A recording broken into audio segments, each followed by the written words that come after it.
Fanny Ardant, née le 22 mars 1949 à Saumur, petite ville de la vallée de la Loire, en France, a grandi dans une famille de classe moyenne où les rues bordées d'arbres se mêlaient au bruit du vent soufflant à travers les anciens châteaux.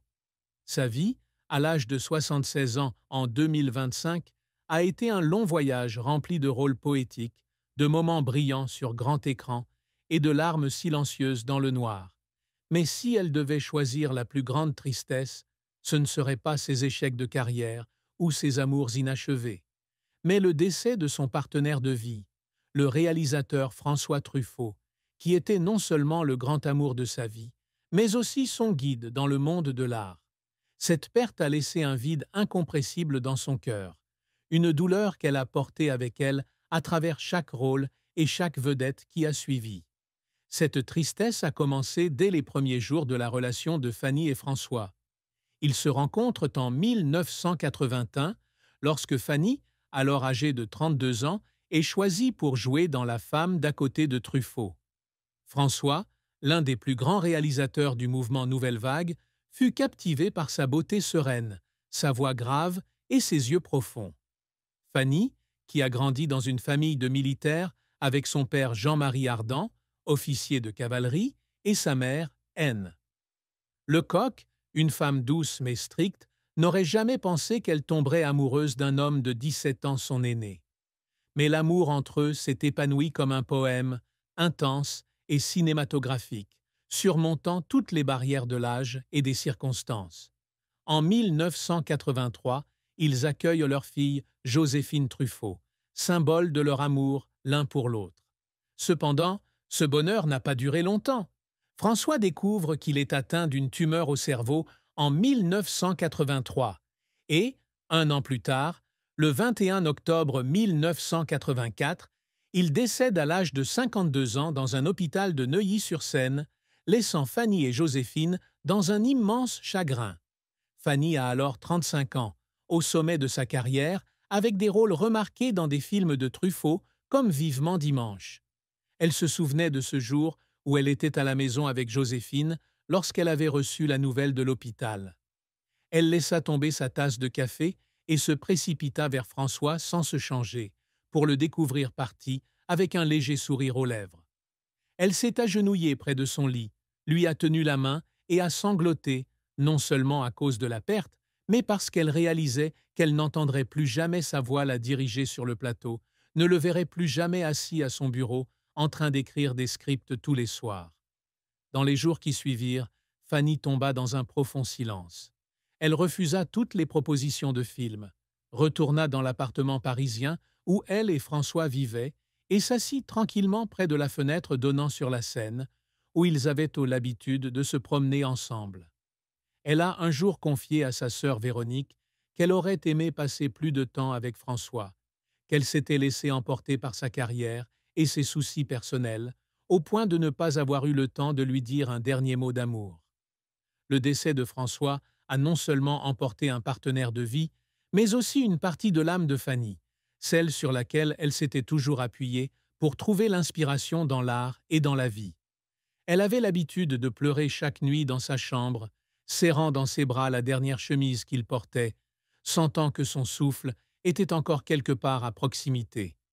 La tristesse n'était pas seulement la perte d'un amant, mais le vide qu'elle ressentait lorsqu'elle pensait qu'elle ne pouvait pas le garder plus longtemps, une blessure qu'elle portait avec elle à travers chaque rôle qu'elle jouait par la suite. La carrière de Fanny Ardant est un livre épais aux pages lumineuses et aux chapitres sombres, reflétant le parcours d'une jeune fille de Saumur pour devenir l'une des plus grandes actrices du cinéma français. Elle entre dans le monde du spectacle assez tard, à 27 ans, après avoir obtenu un diplôme en sciences politiques à l'université d'Aix-en-Provence et travaillé brièvement dans la diplomatie. Mais sa passion pour l'art l'attire vers la scène, où elle débute par des seconds rôles dans des pièces de théâtre à Paris. En 1976, elle décroche son premier rôle au cinéma dans Marie Poupée, un petit film, mais qui l'a fait remarquer des réalisateurs.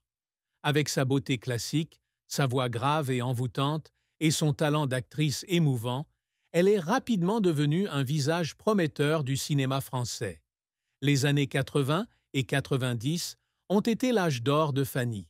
Son rôle dans La femme d'à côté, 1981, a non seulement apporté l'amour à Truffaut, mais a également marqué un tournant dans sa carrière, son interprétation intense, captivant public et critique.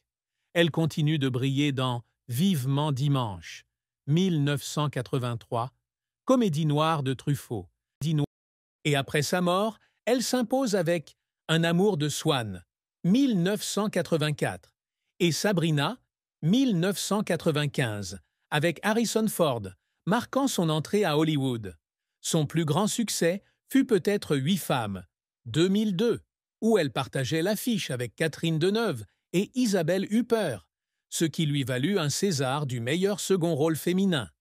Elle a travaillé sans relâche, jouant dans plus de 80 films au cours de sa carrière, des films d'art et d'essais européens aux projets internationaux, devenant un symbole d'élégance et de talent dans le cinéma français. Cependant, la carrière de Fanny n'a pas toujours été rose. En 1990, elle investit dans un projet de film indépendant intitulé Les ombres de l'amour, où elle joue et est productrice. Elle a investi tout son cœur et une partie de ses économies dans sa production, espérant créer une œuvre d'art sur l'amour et la perte qui reflète son propre chagrin après la mort de Truffaut. Mais le film a échoué lamentablement au box-office, a été critiqué comme étant trop sombre et n'a pas réussi à attirer le public. Elle se souvient du moment où elle s'est assise dans une salle de cinéma vide, regardant les sièges vides et a fondu en larmes. Elle pensait autrefois qu'avec de l'expérience et des émotions sincères, elle pourrait faire des miracles, mais la réalité a porté un coup dur à sa croyance, la faisant douter de ses propres capacités.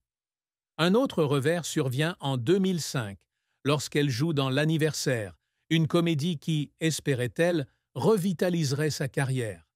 Mais le film n'a pas été aussi bien accueilli qu'espéré, et elle a pleuré dans les coulisses après la première, sentant qu'elle avait perdu le lien avec le public qu'elle chérissait autrefois. Mais Fanny n'a pas abandonné.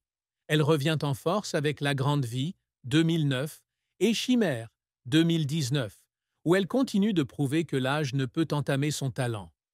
Les larmes versées à cause de l'échec sont devenues la motivation qui l'a poussée à se lever et à continuer à se consacrer à l'art avec la résilience qu'elle a apprise des jours difficiles avec Truffaut. Fanny Ardant a toujours eu de grandes aspirations et des réalisations qu'elle s'est constamment efforcée d'atteindre, même si à 76 ans, elle aurait pu prendre sa retraite au sommet de sa gloire. L'un de ses plus grands objectifs est de laisser un héritage au cinéma français, non seulement à travers ses rôles, mais aussi en inspirant la jeune génération. Elle a déclaré dans une interview en 2020 qu'elle voulait que les jeunes acteurs la regardent et voient que l'art est un voyage sans fin, que la passion peut surmonter toutes les barrières. Pour y parvenir, elle a participé à des ateliers de théâtre à Paris, partagé ses expériences avec des étudiants et a même écrit un livre intitulé « Dans l'ombre de François » en 2015, où elle raconte l'influence de Truffaut sur sa vie et sa carrière. De plus, elle aspire à construire un centre d'art à Saumur, sa ville natale, pour soutenir les jeunes talents qui n'ont pas les conditions pour exercer leur passion. Elle a commencé à faire don de l'argent provenant de ses honoraires en 2010 et, en 2025, le projet était presque terminé et s'appelait Ardent Arts Haven. Elle rêve qu'un jour, des artistes de ce centre monteront sur le grand écran, portant son esprit et continuant à diffuser l'art partout. Un jour, elle s'est assise seule dans son bureau, regardant les plans du centre et versant des larmes, non pas parce qu'elle était fatiguée, mais parce qu'elle avait le sentiment de rembourser sa ville natale, de rembourser les jours difficiles qu'il avait façonnés en la personne qu'elle est aujourd'hui. Un autre objectif de Fanny est d'organiser un événement d'appréciation du public avant sa retraite, prévu pour 2026 lorsqu'elle aura 77 ans. Elle voulait que cet hommage soit plus qu'un simple adieu, mais une célébration de son parcours, d'une fille de petite ville à une légende du cinéma. Elle passe des heures chaque jour à se préparer, à choisir les rôles, à répéter avec les metteurs en scène, dans l'espoir d'offrir une soirée mémorable que le public gardera toujours dans son cœur. Elle pleurait en repensant au moment où elle était montée sur scène pour la dernière fois, non pas parce qu'elle était triste, mais parce qu'elle savait que ce serait sa façon de dire merci à François, à sa famille et à ceux qui lui avaient donné l'opportunité de briller. Ce n'est pas seulement un accomplissement personnel, mais aussi une façon pour elle de transformer la tristesse et les échecs en une marque brillante dans sa vie.